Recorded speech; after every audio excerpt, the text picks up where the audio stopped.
Your teenager's doubt is not a faith problem. A mathematician proved why. Most parents who face this reach for the same tools: stronger arguments, deeper learning, more beautiful Shabbos tables. And for years, I did the same. I had the science, I had the sources, but something in the transmission kept breaking. Today, you're going to discover the Sinai override, a mechanism I found analyzing information theory through a single Mishnah that the Torah encoded 3,338 years before mathematics caught up. I'm Dr. Yosef Wolf, and my mission is to uncover reality's blueprint by revealing how the physical is rooted in the spiritual. You know this scene. Your son or daughter came home for Shabbos. They sat at the table. They listened politely while you made Kiddush. But somewhere between Ve'echulu and Savrim Ramanan, you realized they were not following along with you. They were observing you. And the distance between these two postures is the distance that keeps you awake at night. You gave them the beauty of Shabbos, the logic of mitzvahs, the complexity of the Gemara. They received all of it, and something still did not arrive. That's the glitch, and that has nothing to do with your parenting, their intelligence, or the quality of the education. It has to do with the delivery route. The reason I'm telling you this is because a mathematician quantified this problem in 1948. A philosopher of science missed it in 2009, and the Torah solved it before either of them was born. If you want to be the first to receive similar insights as these that are going to my new Torah and Science book, Before the Big Bang, sign up for my free newsletter. The link is in the pinned comment under the subscribe button. Here are the three clues. Clue number 1, The Wire. 1948, Bell Labs. Claude Shannon hunches over a desk buried in circuit diagrams, chasing a question nobody in telecommunications can answer. Why do some messages arrive intact while others arrive as noise? For months, the math keeps pointing to something his colleagues won't accept. Shannon runs the models again. Same result. He sets down his pencil and stares at the equation he's just derived.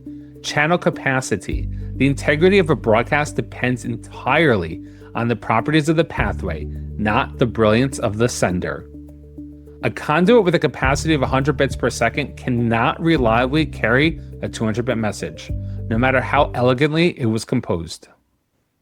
Stephen Mayer, in his book Signature in a Cell, invoked Shannon's first result to argue that the specified information in DNA requires an intelligent source. The reasoning is substantial, but Mayer applied the channel capacity pillar, the one that determines whether a broadcast survives its journey, went unexamined. And right about now, you're sensing the shape of this. The design arguments, the beauty of nature, the warmth of Shabbos, these carry enormous weight. But the pathway they travel through, the philosophical reasoning, the aesthetic experience, the emotional memory, degrades with every transfer. By the time the broadcast reaches the next generation, the ideas may be intact on paper, while the conviction has quietly bled out. Shannon described the mathematics of degradation. He never asked the question that matters most. Is there a conduit that does not degrade at all? Clue number 2, the specification. The answer has been sitting in the opening line of Pirkei Avos for almost 2,000 years. Moshe received the Torah from Sinai and transmitted it to Yeshua, and from Yeshua to the elders, and from the elders to the prophets. And the prophets transmitted it to the men of the Great Assembly. This is not a historical footnote. It is the delivery specification. The Mishnah does not say Moshe understood the Torah and explained it to Yeshua. It says he received and transmitted. The verbs are chosen with the precision of an engineering manual. Reception and transmission describe a clean conduit. Data enters through one node, passes through without reinterpretation, and exits to the next. The chain is not a chain of understanding. It is a chain of testimony.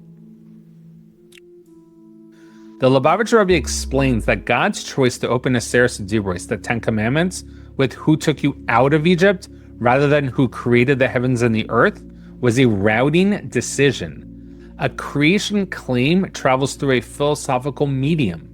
Each generation reinterprets it, and the noise compounds. The Exodus travels through a testimonial medium. It either happened or it did not. Binary facts do not degrade. But if the channel's the variable, what does that mean for what you broadcast at your Shabbos table? If these insights are shifting how you see the world, consider clicking the join button below or clicking on the link to buy me a coffee. A membership of just a few dollars a month isn't just supporting a creator, it's investing in a perspective that's reshaping your life and directly fuels the next video.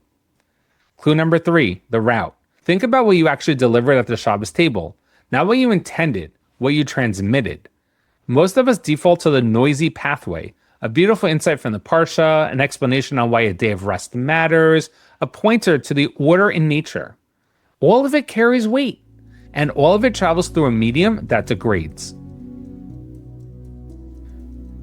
Now, observe the moments when testimony enters instead. This is what happened to our family. This is what was passed to me and to my parents before me. This is the chain, and you are the next link. That message does not ask the listener to evaluate a philosophical claim. It asks them to decide whether to continue a succession or break it. One is an intellectual exercise. The other is an identity decision. Before we get to the convergence, let us revisit the 3 clues. Clue number 1, Shannon proved that the integrity of a broadcast depends on the pathway, not the brilliance of the sender. Clue number 2, Perga Avos 1 is not a historical record. It is the specification for the longest running error-free relay in human history. Clue number 3, the noisy pathway degrades every generation, but testimony, binary and unbroken, does not. Do you see how the pieces are coming together? Here is the convergence.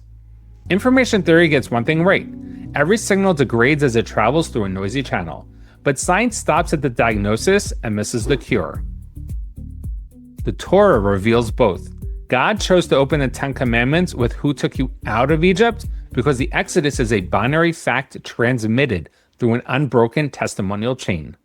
That is the Sinai override. It bypasses the noisy speculative pathway entirely. Moshe to Yeshua, Yeshua to the elders, teacher to student, parent to child, for 3,338 years. Your teenager's faith didn't weaken because your ideas were wrong.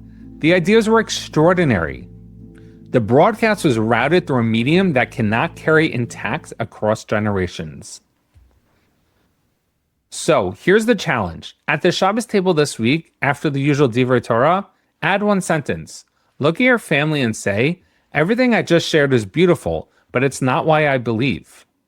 I believe because this was transmitted to me in an unbroken lineage from Mount Sinai, and I am passing it to you. Then stop. Let this sentence sit. Don't explain it. Don't defend it. The override does not require commentary. It requires only the next link. Comment below and tell me what happened when you tried it. Too intimidated to comment? So just click like or share.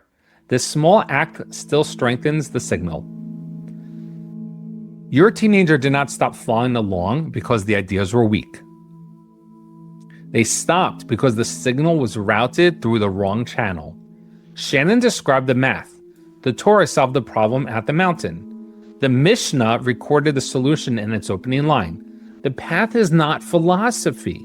It is witness, and witness does not degrade. This is what prepares the world for Mashiach, when every household runs the override, when every parent transmits not just beauty, but testimony, when the chain holds, not because the arguments got better, but because the route was always clean. You were never meant to argue your children into faith. You were meant to pass on the signal. To discover the strongest intellectual case for God that almost no one talks about, click here.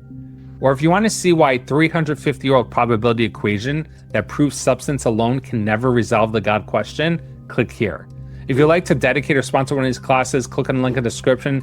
Thank you for partnering with me as we uncover reality's blueprint together.